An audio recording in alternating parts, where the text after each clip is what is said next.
Selamat datang di Ihsani Channel Science and Computer Tutorial. Jangan lupa klik like, subscribe, dan nyalakan loncengnya untuk mendapatkan informasi terbaru mengenai video-video kami lainnya.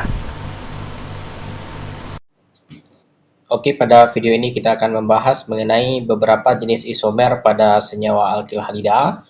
Pada video pertemuan 2 part 2 saya sudah membahas sebelumnya ya, bahwa isomer secara umum dibagi menjadi dua. Ada yang disebut dengan isomer struktur atau konstitusional isomer, kemudian ada isomer ruang atau stereoisomer.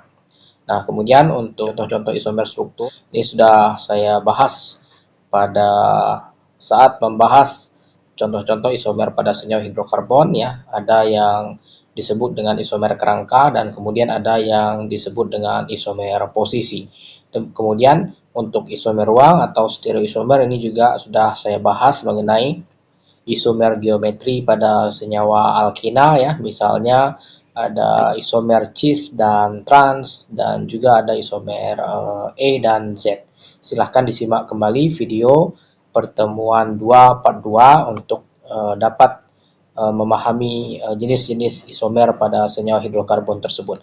Nah, pada video kali ini kita akan membahas mengenai jenis-jenis isomer pada senyawa alkil halida, namun untuk pembahasan kita batasi hanya 2 jenis isomer saja yang akan kita bahas. Dalam hal ini kita akan membahas jenis isomer ruang pada senyawa alkil halida, yaitu isomer geometri dan juga isomer optis. Seperti sudah kita bahas sebelumnya pada video pertemuan 2 part 2 mengenai isomer ruang pada senyawa alkina, di mana isomer ruang ini merupakan suatu senyawa yang memiliki rumus molekul sama namun memiliki perbedaan dalam hal konfigurasi molekul akibat penataan atom-atom yang berbeda dalam ruang 3 dimensi. Salah satu jenis isomer ruang itu adalah isomer geometri, di mana isomer geometri ini terjadi pada suatu senyawa yang pada strukturnya terdapat bagian yang bersifat kaku atau rigid ya. Misalnya pada senyawa-senyawa yang memiliki ikatan rangkap ya, seperti alkena ya. Selain pada senyawa alkena, bentuk isomer geometri cis dan trans ini juga dapat terjadi pada senyawa-senyawa alkil halida yang memiliki ikatan rangkap 2 pada strukturnya, dan juga dapat terjadi pada senyawa-senyawa alkil halida yang memiliki rantai siklik atau bentuk cincin ya. Nah, nanti kita akan lihat contohnya. Yang pertama kita akan bahas terlebih dahulu contoh isomer geometri pada senyawa alkil halida yang memiliki ikatan rangkap 2. Nah, ini adalah contoh isomer ya. Kita lihat molekul yang berada di kiri itu ya, atom H-nya terletak pada sisi yang sama ya. Dalam hal ini sama-sama di atas ya. Kemudian kedua atom Cl-nya itu terletak pada sisi yang sama juga ya. Nah, sehingga seperti kita sudah bahas pada video pertemuan 2 part 2, bentuk geometri ini kita sebut sebagai bentuk geometri cis ya. Nah, kemudian untuk molekul yang berada di sebelah kanan ya, karena atom H-nya terletak pada sisi yang berlawanan ya, sisi yang berbeda. Dalam hal ini yang satu di atas, yang satu di bawah ya. Kemudian ini juga nih atom Cl-nya terletak pada posisi yang berbeda, maka jenis isomer ini kita sebut sebagai isomer trans. Nah, jika Anda menemukan senyawa-senyawa dengan molekul seperti ini ya, maka bagaimana cara saudara memberikan namanya? Berikan penomoran dengan cara yang sama seperti yang sudah kita bahas ya. Misalkan nomor satunya di sini ya. Kita lihat atom halogennya atau gugus halidanya itu terikat pada karbon nomor 1 dan nomor 2 ya. Sehingga kita dapat berikan nama 1, 2 dikloro ya.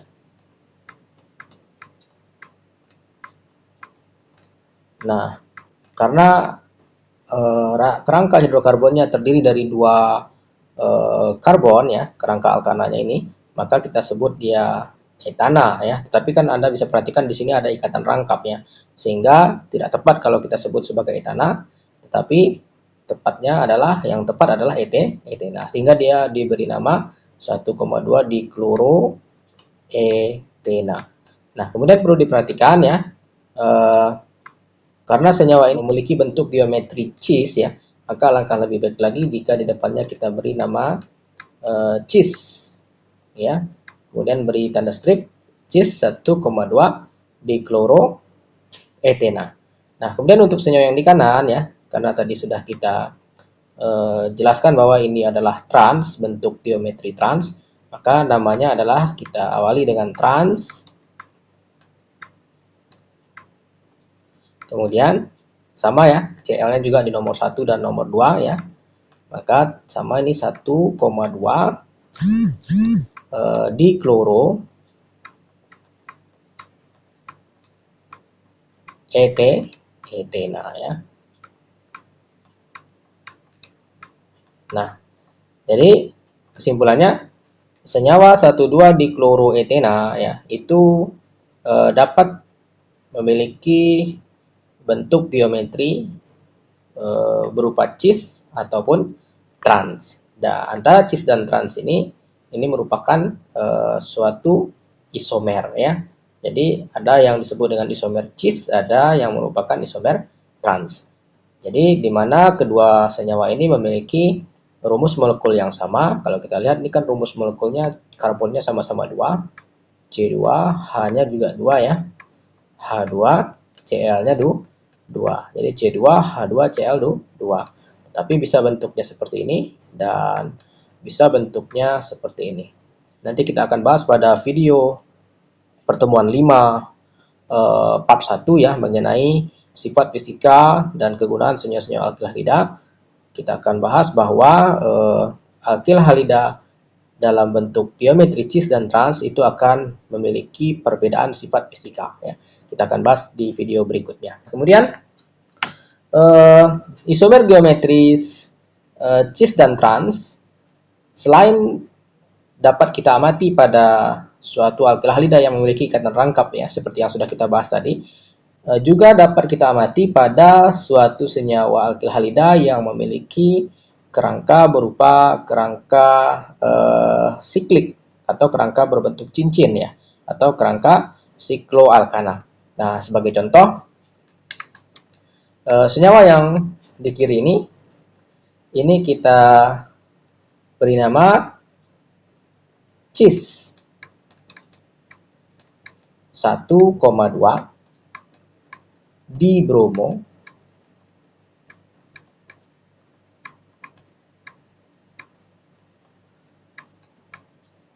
sikloheksana. Nah, kenapa diberi nama sikloheksana nih? Karena pada kerangka sikliknya ya, itu terdiri dari 6 karbon ya. Kemudian tidak terdapat ikatan rangkap ya, semuanya ikatan tunggal sehingga diberi nama sikloheksana. Jadi sikloheksana ini yang ini ya. Nah, penomorannya dari mana nih? 1, 2, 3, kemudian 4, 5, 6. Jadi ada 6 karbon ya, sehingga diberi nama heksana karena dia berbentuk cincin, diberi nama sikloheksana. Nah, kemudian penomoran nomor satunya boleh nggak dari karbon yang di bawah ini Pak? Boleh ya, boleh dari atas atau karbon yang di bawah, yang penting yang mengikat Br ya. Tapi kalau dimulai dari sini nomor satunya, maka nomor 2-nya harus di sini ya. Nah, kenapa diberi nama 1,2 dibromo? Karena Br-nya terletak pada karbon nomor 1 dan terletak pada karbon nomor 2. Dibromo karena ada 2 Br. Kemudian kenapa diberi nama cis? Nah, Anda bisa lihat di sini ada ikatan yang simbolnya ditebalkan ya. Ikatan antara karbon nomor 1 dengan Br dan juga antara karbon nomor 2 dengan Br ini itu kita bisa amati ditebalkan. Artinya apa ditebalkan itu? Kalau misalkan sudut pandang Anda adalah melihat cincin ini sebagai suatu yang menempel pada papan tulis ya. Ikatan yang ditebalkan pada kedua atom karbon yang berikatan dengan Br ini itu seolah-olah atom Br-nya keluar dari papan tulis, mengarah atau mendekati Anda. Nah, kenapa senyawa ini disebut cis ya? Kalau kita perhatikan pada struktur 3 dimensi dari 1,2 dibromosikloheksana ini ya, kita dapat perhatikan bahwa atom Br-nya yang diwarnai dengan warna coklat ini ya, itu kalau kita perhatikan letaknya berada di depan ya, artinya berhadapan langsung dengan Anda. Sementara atom H yang saya checklist ini ya, itu letaknya menjauhi Anda atau berada di belakang. Nah, sehingga ketika kita ingin menuliskan bentuk struktur 1,2 di bromosikloheksana ini ya dalam bentuk 2 dimensi atau di atas kertas ya, maka kita menggambarkannya seperti ini ya. Jadi ikatan antara karbon dengan Br-nya itu kita tebalkan ya. Nah, jadi seperti ini, ditebalkan. Nah, kemudian jika ada yang ingin bertanya, Pak, bagaimana dengan atom H-nya? Nah, kalau misalkan atom H-nya Anda ingin gambarkan juga ya, maka Anda bisa tuliskan dengan garis putus-putus seperti ini. Jadi di sini ada H ya. Kemudian karbon yang di bawah ini juga kita tuliskan dengan garis putus-putus seperti ini. Nah, di sini juga ada atom H. Artinya apa? Ikatan yang tebal itu menunjukkan bahwa atom yang terikat melalui ikatan yang digambarkan tebal itu berada di depan atau yang langsung berhadapan dengan Anda. Nah, sedangkan ikatan yang putus-putus itu menunjukkan bahwa atom yang digambarkan dengan ikatan putus-putus tersebut berada di belakang dari cincinnya. Dengan kata lain, menjauhi Anda. Ya. Jadi kalau kita lihat bentuk 3 dimensi dari senyawa cis 1,2 di bromosikloheksana ini ya, kita dapat perhatikan ya. Nah, atom Br-nya itu berada di depan ya, artinya yang langsung berhadapan dengan Anda nih. Nah, sedangkan atom H-nya ini berada di belakang ya. Nah, begitu juga dengan atom Br yang ini. Kita lihat di sini ya. Nah, begitu. Atom Br-nya berada di depan, sedangkan atom H-nya berada di belakang. Jadi, ketika dituliskan ya, maka strukturnya dituliskan seperti ini ya. Ikatan antara karbon dengan Br-nya ditebalkan. Begitu juga dengan ini. Nah, bagaimana dengan senyawa yang kedua ini, Pak? Apakah bentuknya sama atau merupakan senyawa yang berbeda ya? Kalau kita perhatikan senyawa yang pertama itu kedua Br-nya sama-sama di depan ya, sedangkan senyawa kedua atom Br-nya sama-sama di belakang. Maka saya katakan bahwa kedua senyawa ini merupakan molekul yang sama, hanya sudut pandangnya saja yang berbeda. Jadi kalau yang di kiri itu merupakan cis 1,2 di bromosikloheksana, yang di kanan itu juga merupakan senyawa cis 1,2 di bromosikloheksana. Nah, kita bisa perhatikan ya. Nah, ketika senyawa ini sudut pandangnya saya ubah seperti ini ya. Nah, Anda bisa perhatikan bahwa sekarang kedua Br-nya bagaimana? Nah, terletak di belakang ya. Artinya menjauhi Anda. Yang di depan apa nih? Atom H-nya. Anda bisa lihat di sini struktur 2 dimensinya ya, Br-nya menjadi garis putus-putus ya. Artinya kedua atom Br-nya terletak di belakang. Tapi kalau saya putar seperti ini lagi ya, maka Anda bisa lihat kedua atom Br-nya itu terletak di depan ya, sehingga digambarkan dengan garis tebal ya. Nah, Anda bisa perhatikan tuh kedua Br-nya terletak di depan. Jadi kalau ini kita misalkan adalah bidang datar ya, maka kalau kita buat seperti ini, maka Br-nya itu seolah-olah keluar dari kertas atau seolah-olah keluar dari papan tulis ya, kalau Anda menganggap layar ini adalah papan tulis. Sedangkan atom H-nya terletak di belakang. Jadi bentuk ini dan bentuk ini merupakan senyawa yang sama, yaitu sama-sama cis 1,2 di bromosikloheksana. Nah, bagaimana dengan senyawa yang ketiga ini ya? Kalau kita perhatikan senyawa yang ketiga ini ya, yang satu ikatan antara karbon dengan Br-nya itu ditebalkan ya, sedangkan ikatan antara karbon dengan Br yang satu lagi itu putus-putus ya, sehingga senyawa ini disebut memiliki geometri trans. Jadi ini perbedaan antara cis dan trans pada suatu senyawa siklik ya, dalam hal ini adalah suatu senyawa fisinal dihalida yang kerangka alkananya merupakan sikloalkana ya. Jadi kalau kita perhatikan dalam bentuk 3 dimensi ya, struktur trans itu nanti akan berbeda dengan cis ya. Kita langsung saja lihat bagaimana struktur trans digambarkan dalam bentuk 3 dimensi ya. Oke, pada struktur 3 dimensi ini kita bisa perhatikan bahwa atom Br yang terikat pada senyawa ini ya, itu letaknya satu di depan ya. Yang mana yang di depan ya? Yang di atas ya. Karena yang di belakang ini ada atom H. Kemudian pada karbon yang ini ya, H-nya ada di depan dan Br-nya di belakang. Jadi kita bisa perhatikan struktur 2 dimensinya ya. Br yang di atas itu letaknya di depan ya, sehingga di ikatan antara karbon dan Br-nya ditebalkan ya. Nah, kita bisa lihat ini dituliskan dengan cara ditebalkan nanti. Sedangkan yang ini karena di belakang ya, kita lihat kan begini, nah, maka dia di belakang, hanya yang di depan, maka ikatan antara karbon dan Br-nya dituliskan putus-putus. Kemudian kita dapat perhatikan juga contoh lainnya ya. Misalkan pada senyawa yang di kiri apa nih? Ya, cis ya. Cis. Kemudian kita beri nama bagaimana nih? 1,2 berarti ya. Cis 1,2 di kloro ya. Nah, di kloro. Nah, siklo apa ini? Siklopentana ya. Kenapa siklopentana? Karena kerangka sikliknya atau cincin alkananya ya itu terdiri dari 5 karbon. Sehingga kita beri nama dia C1,2 diklorosiklopentana. Nah, sedangkan yang satu lagi ini adalah bentuk trans ya. Jadi trans 1,2 diklorosiklopentana. Nah, kita langsung saja perhatikan apa perbedaan struktur 3 dimensi dari kedua senyawa ini ya. Kita mulai dari yang cis. Nah, ini struktur 3 dimensi dari C1,2 di klorosiklopentana ya. Kita bisa perhatikan ya. Kedua atom Cl-nya ya, itu terletak di atas kalau sudut pandangnya seperti ini ya. Nah, tapi kalau sudut pandangnya kita ubah misalkan seperti ini ya, maka kedua atom Cl-nya itu terletak di depan ya. Nah, kita bisa lihat di depan ya, ini hanya di belakang, yang ini juga hanya di belakang ya, seperti itu. Nah, sehingga kita bisa tuliskan seperti ini ya.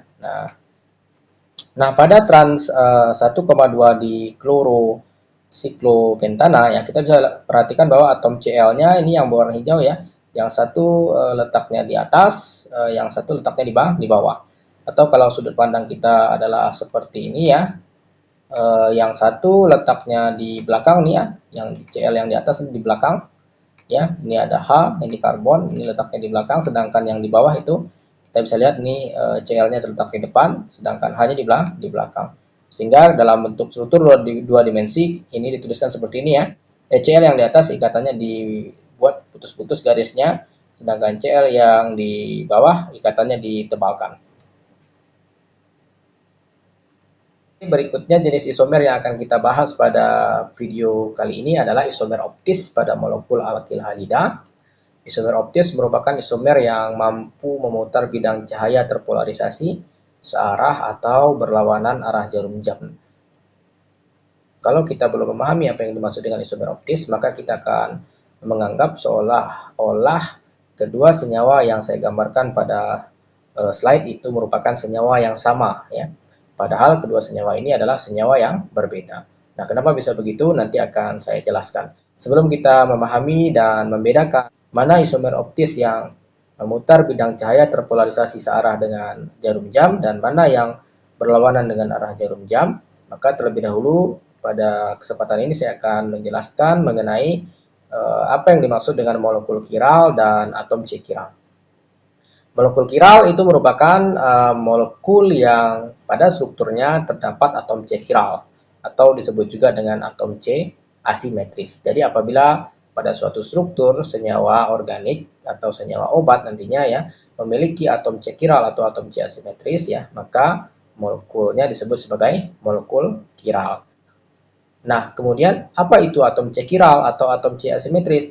Atom C kiral atau atom C asimetris merupakan atom karbon ya yang mengikat 4 atom atau 4 gugus yang berbeda. Kita bisa lihat contoh sebagai berikut ya. Molekul yang di kiri ya, ini kita katakan sebagai molekul kiral. Kenapa? pada molekul tersebut terdapat atom C chiral. Nah, yang disimbolkan dengan tanda bintang. Jadi ketika Anda melihat ada atom karbon pada suatu struktur senyawa, kemudian diberi tanda bintang ya. Kalau kurang jelas saya tuliskan besar seperti ini. Nah, diberi tanda bintang seperti ini ya. Nah, ini merupakan atom C chiral ya. Nah, kenapa disebut sebagai atom C chiral tadi? Karena dia mengikat 4 atom yang berbeda atau 4 gugus yang berbeda. Kita bisa perhatikan di sini. Di sini yang diikatnya adalah pertama atom W ya, atau gugus W, kemudian ada atom X, atom Y, dan ada atom Z. Jadi keempat atom atau gugus yang diikatnya itu berbeda ya, sehingga dia disebut sebagai atom C chiral atau atom C asimetris. Nah, molekulnya ya, molekul yang memiliki atom C chiral tersebut disebut sebagai molekul chiral. Nah, kita lihat pada contoh senyawa yang di kanan ya, ini tidak bisa kita sebut sebagai molekul chiral ya. Kenapa? Karena pada atom C-nya masih terdapat atau terikat dengan dua atom lain atau dua gugus lain yang sama. Dalam hal ini adalah gugus Z ini ya, atau atom Z ini. Nah, sehingga atom C ini tidak disebut sebagai atom C chiral. Nah, ini ada pertanyaannya, molekul mana yang merupakan molekul chiral ya? Untuk menjawab pertanyaan ini ya, maka kita bisa perhatikan terlebih dahulu apakah pada kedua molekul tersebut terdapat atom C chiral atau tidak ya. Apabila terdapat atom C chiral, maka kita bisa sebut bahwa senyawa tersebut merupakan senyawa chiral ya. Di sini ada 4 karbon ya. Karbon yang pertama apakah merupakan karbon chiral? Tidak. Kenapa? Karena karbon pertama ini mengikat 3 atom yang sama, yaitu atom hidrogen. Nah, kemudian kita lihat karbon ketiga dan keempat ya, apakah karbon chiral? Karbon ketiga juga bukan chiral, karbon keempat bukan chiral juga. Kenapa? Karbon ketiga itu mengikat 2 atom yang sama, 2 atom hidrogen, dan karbon keempat ini juga mengikat 3 atom yang sama ya, 3 atom hidrogen. Nah, kemudian kita perhatikan karbon nomor 2. Kalau kita perhatikan kan karbon nomor 2 ini mengikat atom Br ya. Kemudian dia juga mengikat atom H ya di sini. Ini kalau kita hapus H-nya ya, kalau kita jabarkan kan bentuk strukturnya seperti ini ya. Nah, maka dia artinya mengikat atom H ya. Kemudian selain itu dia juga mengikat gugus metil CH3 ya. Kemudian dia juga mengikat gugus etil atau CH2 CH3 atau C2H5. Nah, artinya atom karbon nomor 2 pada senyawa A ini mengikat 4 atom atau gugus yang berbeda, sehingga kita bisa katakan bahwa molekul A ini merupakan molekul chiral karena pada strukturnya terdapat atom C chiral. Nah, kemudian kita perhatikan senyawa yang B ya. Kalau kita beri nomor, misalkan ini nomor 1, 2, dan 3 ya. Nah, kita bisa perhatikan karbon nomor 1 ini juga bukan chiral, karbon nomor 3 juga bukan chiral karena sama-sama mengikat 3 atom hidrogen ya. Artinya ada atom yang sama yang terikat pada karbon tersebut. Begitu juga dengan metil yang di atas ini ya. Ini juga bukan atom C chiral ya, karena mengikat 3 atom yang sama. Dan bagaimana dengan karbon nomor 2? Ini juga bukan karbon chiral. Kenapa? Karena dia mengikat 3 buah gugus metil yang sama ya. 1. Nah, kemudian yang ini. Dan juga dengan gugus yang ini. Nah, sehingga bisa kita simpulkan bahwa molekul B ini merupakan bukan molekul chiral. Sebenarnya untuk menentukan chiralitas dari molekul tidaklah sesederhana ini ya, tetapi untuk pembahasan pada video kali ini saya akan jelaskan hanya berdasarkan ada atau tidaknya karbon chiral yang terdapat pada molekul tersebut. Kalau ada karbon chiral berarti molekul tersebut disebut sebagai molekul chiral. Nah, senyawa-senyawa yang mempunyai atom C chiral ya, berdasarkan strukturnya nanti akan ada yang dapat memutar bidang cahaya terpolarisasi searah jarum jam, dan ada juga yang dapat memutar bidang cahaya terpolarisasi berlawanan dengan arah jarum jam. Nah, untuk membedakan kedua bentuk isomer tersebut ya, maka ada istilah yang disebut dengan konfigurasi absolut R. Nah, kemudian ada juga yang disebut dengan konfigurasi absolut S. Nah, R itu merupakan singkatan dari rectus ya, yang artinya putarannya ke kanan ya, atau searah dengan jarum jam. Sedangkan S itu merupakan singkatan dari sinister ya, yang artinya putarannya ke kiri atau berlawanan dengan arah jarum jam. Jadi kalau R itu begini putarannya ya. Kemudian kalau S maka putarannya seperti ini. Nah, ketika kita memiliki suatu molekul kiral ya yang pada strukturnya terdapat atom C kiral ya yang ditandai atau disimbolkan dengan simbol bintang pada karbonnya, bisa Anda lihat pada slide ya. Maka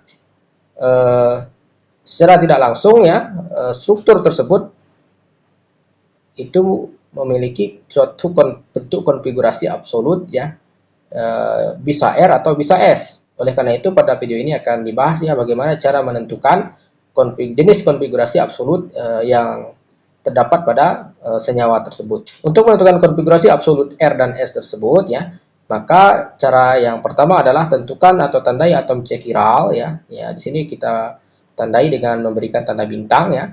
Kemudian cara yang kedua, urutkan atom atau gugus yang terikat pada atom C kiral dengan prioritas 1 2 3. Jadi di sini Anda diminta bagaimana menentukan urutan prioritas 1 2 3 ya dari gugus-gugus atau atom-atom yang terikat pada atom C kiral tersebut. Bagaimana kita menentukan urutan prioritas 1 2 3-nya? Ini ditentukan berdasarkan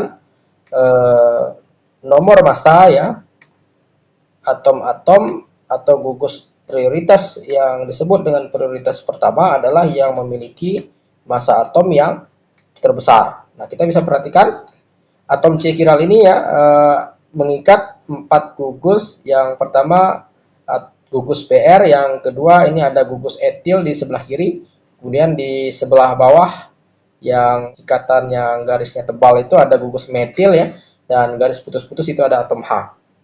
Dari keempat atom atau gugus yang diikat oleh atom C kiral ini kita bisa simpulkan bahwa Br ini merupakan atom atau gugus prioritas pertama. Nah, kenapa?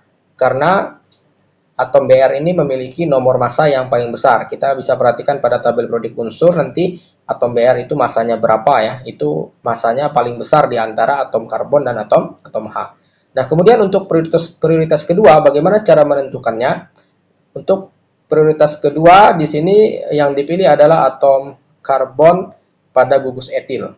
Nah, di sini kan sebenarnya ada dua atom karbon ya yang terikat pada karbon kiral. Ada karbon yang terikat pada gugus etil dan ada juga karbon yang pada gugus metil ini. Nah, kenapa yang lebih prioritas itu merupakan karbon yang terikat pada gugus etil? Karena karbon pada gugus etil itu mengikat satu karbon lain ya. Nah, sedangkan karbon nomor 3 ini, karbon metil itu hanya mengikat hidrogen ya. Nah, sehingga jadi kalau ada yang sama di sini karbon dengan karbon, kita tidak lihat massa karbonnya karena massa karbonnya sama. Kita lihat yang di sebelahnya. Yang di sebelahnya ini karbon, berarti massa atom karbon kan 12 ya. Nah, di sini CH3 ya, maka kan tidak ada karbon lain ya, hanya hidrogen. Hidrogen kan massanya 1. Nah, sehingga yang gugus etil itu lebih prioritas daripada gugus metil, sehingga gugus etil kita tuliskan sebagai prioritas kedua dan gugus metil kita tuliskan sebagai prioritas ketiga. Nah, selanjutnya langkah ketiga adalah amati apakah atom atau gugus terkecil sudah terletak di belakang atau belum. Nah, kita perhatikan dalam hal ini dari keempat gugus atau atom yang terikat pada karbon kiral itu atom H ini letaknya sudah di belakang ya, yang disimbolkan dengan tanda putus-putus.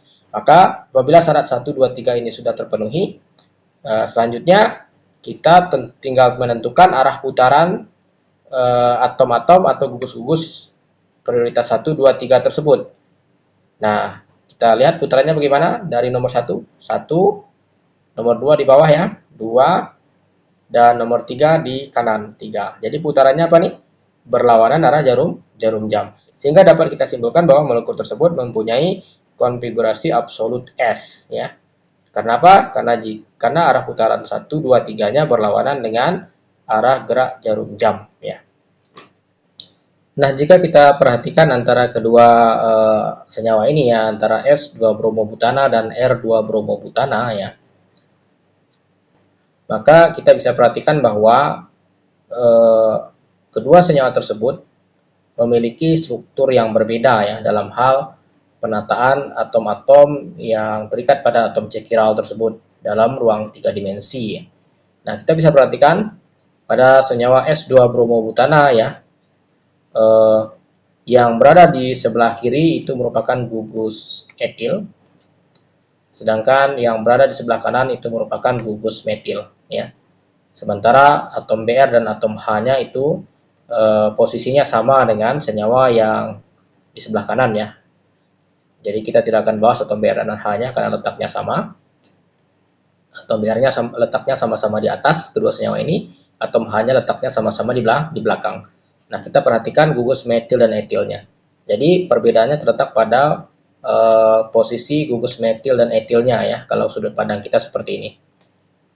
Nah, jadi kedua senyawa ini seolah-olah nampaknya sama ya, tetapi ketika Anda sudah belajar mengenai isomer optis ya, kemudian mengenai konfigurasi absolut R dan S ya, maka kita akan dapatkan bahwa kedua senyawa ini merupakan senyawa yang memiliki struktur yang berbeda, sehingga yang satu diberi label S ya atau sinister, dan yang satu lagi diberi label R atau rectus. Nah, kita coba terapkan cara yang pertama tadi untuk menentukan konfigurasi absolut dari kedua senyawa ini untuk memastikan benar atau tidak yang di sebelah kiri ini merupakan S2 bromobutana dan yang di sebelah kanan merupakan R2 bromobutana. Nah, kalau kita perhatikan yang di sebelah kiri ya, atom C chiralnya yang ini ya, saya tandai dengan bintang. Ini merupakan atom C chiralnya di sini ya. Nah, yang pertama ada gugus Br yang terikat, ini kita beri nomor prioritas nomor 1 karena memiliki massa yang paling besar. Kemudian karbon yang di sebelah kiri etil itu kita buat prioritas nomor 2 karena dia mengikat satu karbon lain, sedangkan karbon metil kita beri nomor prioritas ketiga ya. Nah, setelah itu kita lihat apakah atom H-nya sudah di belakang. Jika sudah di belakang, maka kita tentukan langsung arah putarannya 1, 2, 3 ya. Nah, kita lihat putarannya berlawanan arah jarum jam, maka ini benar ya. Ini adalah S2 bromobutana. Kita lihat yang di kanan. Di sini adalah atom C chiralnya. Kemudian Br kita beri prioritas nomor 1. Gugus etil ini prioritas nomor 2 dan metil itu prioritas nomor 3. Atom H-nya atau gugus terkecilnya sudah di belakang, maka kita tentukan arah putarannya 1, 2, 3. Maka ini searah jarum jam ya. Sehingga senyawa tersebut kita beri nama R2 bromobutana. Nah, kita bisa perhatikan bahwa kedua molekul ini terlihat seolah sama, padahal memiliki konfigurasi absolut yang berbeda. Dalam hal ini adalah R dan S ya.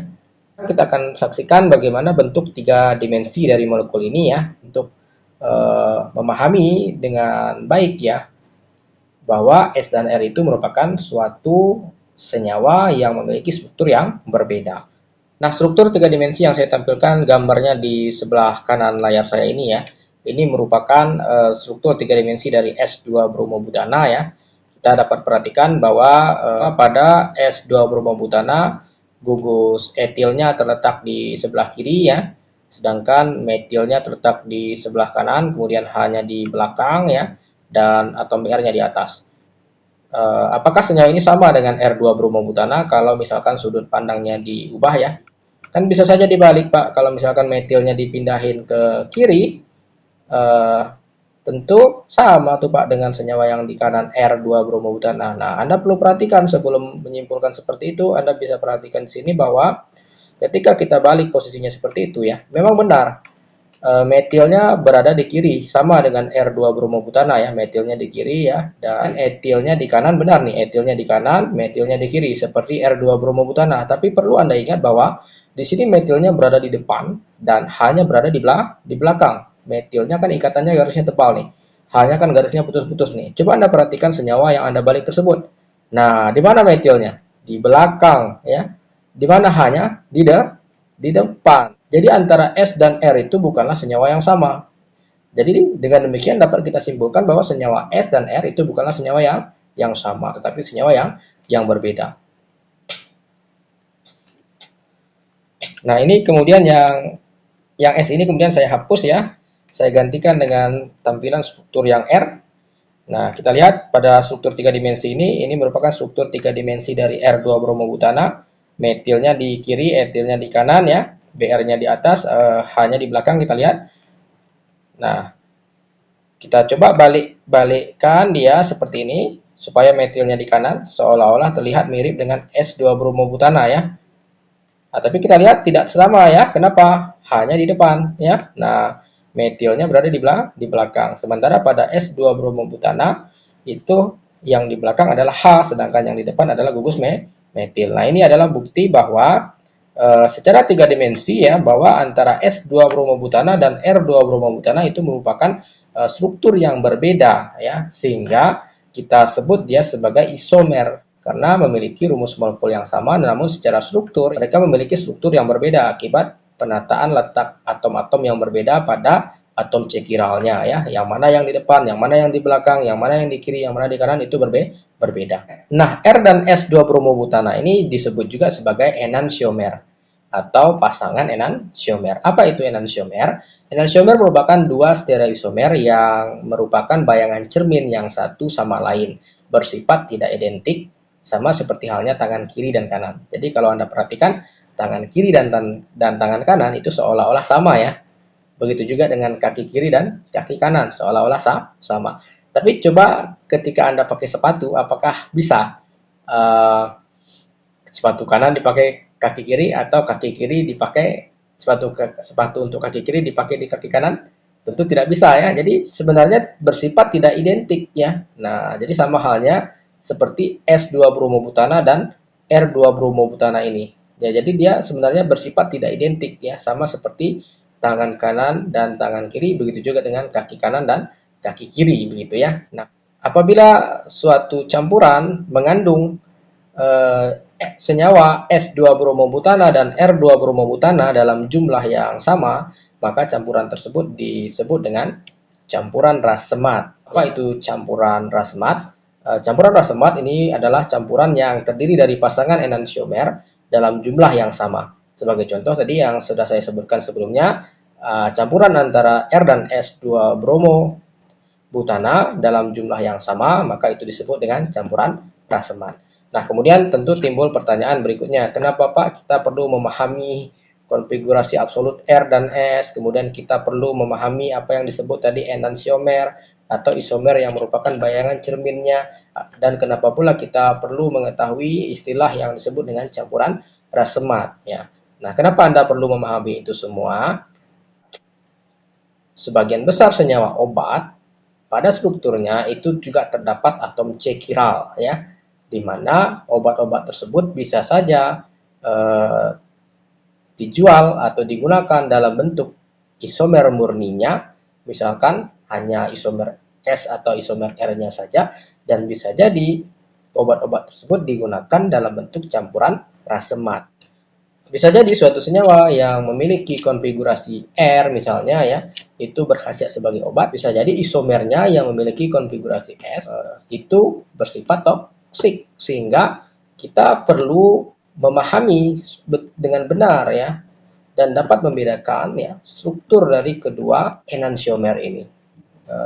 Untuk memahami kenapa farmasi penting memahami ini ya. Setelah menonton video ini, silakan ketikkan thalidomid tragedi ya pada browser Anda, maka Anda akan dapatkan bahwa pada awal tahun 1950-an ya, salah satu perusahaan farmasi Jerman mengembangkan suatu obat yang diberi nama thalidomid, di mana obat tersebut diresepkan untuk mencegah mual atau yang disebut dengan istilah morning sickness ya, pada wanita hamil atau pada ibu-ibu yang sedang hamil. Ternyata thalidomid ini menyebabkan efek samping yang sangat parah pada janin yang terpapar ketika berada dalam kandungan ibu yang mengkonsumsi obat tersebut. Obat tersebut menyebabkan 12.000 bayi dilahirkan dalam keadaan cacat lahir yang parah, termasuk kelainan bentuk anggota badan seperti kerdilnya atau hilangnya bagian tungkai. Nah, ini Anda bisa saksikan ya bagaimana bayi-bayi yang dilahirkan cacat ya akibat ibunya mengkonsumsi thalidomid yang awalnya diresepkan untuk meringankan atau menghilangkan gejala morning sickness ya. Nah, kita lihat anak-anak ini, ada yang tangannya kerdil ya, jadi tungkainya kerdil ya. Ada juga yang memang kehilangan sama sekali tangannya, tidak ada seperti itu ya.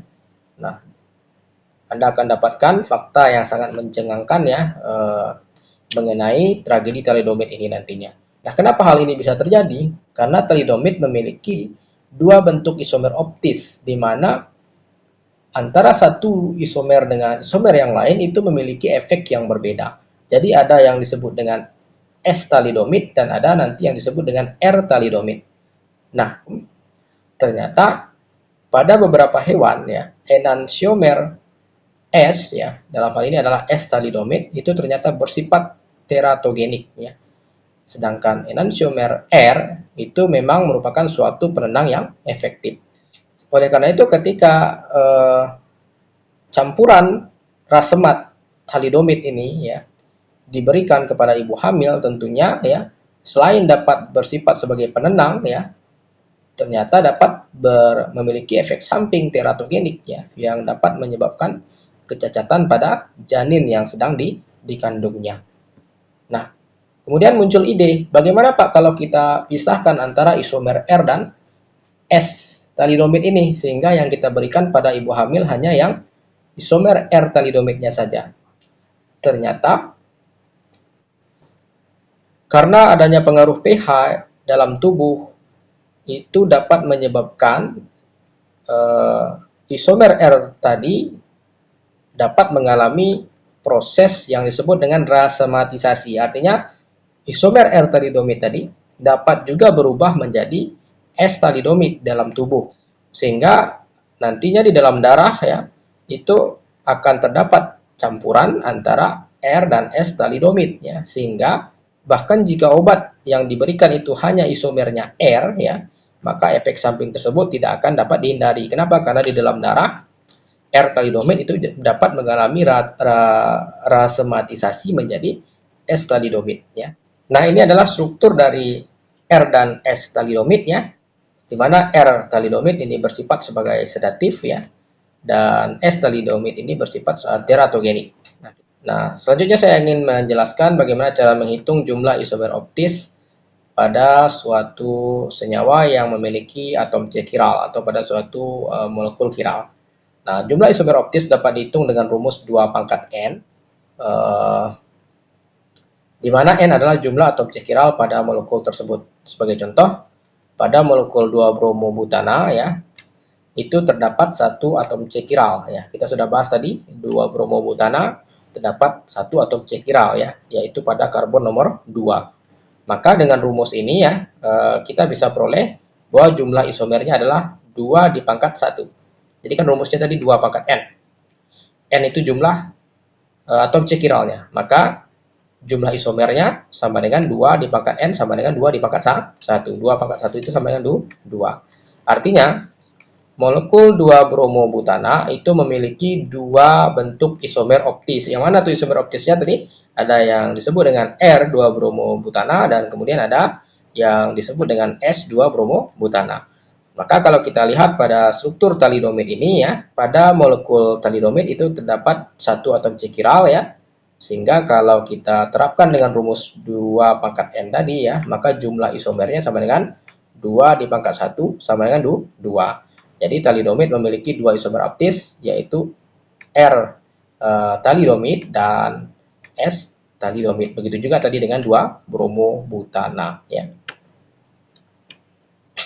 Nah, ini ada tugas kelompok yang mesti Anda selesaikan dan dibahas pada pertemuan SBL ya. Yang pertama ini untuk tugas kelompok ganjil, gambarkan struktur ibuprofen ya dengan tulisan tangan ya. Ini tujuannya agar Anda terbiasa menuliskan struktur senyawa obat ya. Setelah Anda gambarkan dengan tangan ya pada kertas A4 ya, tandai dan tentukan jumlah atom C chiral pada molekul ibuprofen. Ya, jadi ibuprofen ini adalah suatu analgetik dan juga antiinflamasi ya, di mana pada strukturnya itu terdapat atom C chiral. Silahkan Anda cari yang mana atom C chiral pada struktur ibuprofen tersebut, kemudian Anda kasih tanda bintang ya. Nah, setelah itu hitunglah jumlah isomer optis pada molekul ibuprofen. Nah, maka gunakan tadi rumus 2 pangkat N tadi ya, sehingga Anda bisa tahu berapa jumlah isomer optis ibuprofen ya. Apakah 2 atau 4 dan seterusnya. Nah, kemudian gambarkan bentuk struktur semua isomer optisnya. Jadi apabila memiliki dua isomer optis, jawabannya Anda harus gambarkan kedua struktur dari isomer optis tersebut. Apabila ada 4 jawabannya, maka Anda harus gambarkan keempat dari isomer optis tersebut. Kemudian pertanyaan yang terakhir, isomer optis mana yang lebih aktif secara farmakologi, ya. Jadi misalkan ada 2 atau 4 jawabannya, nanti pilih satu isomer berdasarkan literatur. Jadi silahkan dicari ya, isomer optis mana yang lebih aktif secara farmakologi ya. Nah, kemudian untuk kelompok genap ini tugasnya adalah menggambarkan struktur kloramfenikol sama dengan kelompok ganjil tadi, ditulis tangan ya. Kemudian tandai dan tentukan jumlah atom C chiral pada struktur kloramfenikol tersebut ya. Kemudian hitunglah jumlah isomer optis pada molekul kloramfenikol ya. Jadi menggunakan rumus yang sama ya. Kemudian gambarkan bentuk struktur semua isomer optis dari kloramfenikol. Jadi jika memiliki 4 struktur isomer optis, silakan Anda gambarkan keempat-empatnya ya. Kemudian isomer optis mana yang paling efektif atau yang paling aktif sebagai antibakteri, silakan ambil dari beberapa jurnal atau artikel yang terdapat di internet. Oke, mungkin itu saja penjelasan saya terkait beberapa jenis isomer yang terdapat pada senyawa alkil halida. Yang pertama tadi kita sudah membahas mengenai isomer cis dan trans pada senyawa alkil halida yang memiliki ikatan rangkap ya. Kemudian senyawa alkil halida yang memiliki kerangka hidrokarbon berbentuk siklik ya. Nah, dan juga terakhir kita sudah tutup dengan pembahasan mengenai isomer optis pada alkil halida ya. Ada yang disebut dengan istilah molekul chiral ya, atom C chiral, kemudian istilah konfigurasi absolut R dan S ya, kemudian istilah pasangan enantiomer, dan juga ada yang terakhir istilah campuran rasemat ya, dan terakhir ditutup dengan tugas ya. Demikianlah pembahasan video kali ini. Semoga video ini dapat memberikan manfaat bagi teman-teman. Jangan lupa untuk klik like dan share video ini jika bermanfaat. Jika ada kritik dan saran terhadap konten video ini, silahkan disampaikan melalui email demi perkembangan yang lebih baik dari channel ini. Sampai jumpa pada video-video kami yang lainnya.